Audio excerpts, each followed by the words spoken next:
مخلوق خدا سے محبت، مخلوق خدا سے رحم دلی، اللہ کی مخلوق پر ترس کھانا، اللہ کی مخلوق سے محبت کرنا، یہ بھی بہت بڑی کامیابی کی علامت ہے۔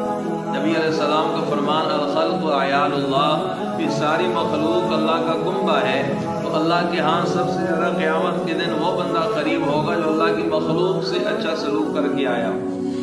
مخلوق خدا پہ ترس کھانا، بندوں پہ رحم کرنا، شفقت کرنا، ان کی کمیوں کوتاہیوں کو معاف کرنا، غریبوں سے تعاون کرنا، ناداروں سے محبت کرنا، ان کی ضروریات کو پورا کرنا، سختی نہ کرنا، یہ ساری چیزیں اللہ کے ہاں قرب کا ذریعہ بن سکتی ہیں۔ بخاری شریف کے اندر ایک روایت ہے کہ نبی علیہ السلام نے فرمایا بھی قیامت کے دن ایک انسان کو لایا گیا، اس کی نیکیوں اور برائیوں کا حساب کیا گیا تو اس کی نیکیاں کم پڑ گئیں، گناہ زیادہ ہو گئے۔ اسے کہا گیا بھی تیری ایک نیکی ہے، کوئی یاد کر۔ اس نے کہا مجھے تو کوئی نیکی نہیں یاد آ رہی۔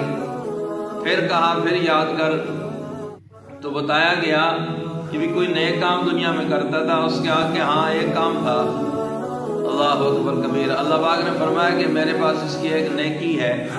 وہ نیکی کیا ہے؟ فرمایا وہ انسان کہنے لگا بھی میں دنیا میں لوگوں سے تجارت کیا کرتا تھا، میرا کاروبار تھا، میرا لین دین تھا، جو لوگ مجھ سے پیسے لے جاتے، مجھ سے سودا وغیرہ لے جاتے، اور پھر لے آنے واپسی کرنے میں جو ٹائم مقرر ہوتا، اگر اس سے کچھ تاخیر ہو جاتی تو مالدار بندہ اگر ہوتا تو میں اس کو اور ٹائم دے دیتا کہ چلو تم اگلے مہینے ادا کر دینا، اور اگر کوئی بہت ہی غریب ہوتا تو میں اس کو ویسے ہی معاف کر دیتا۔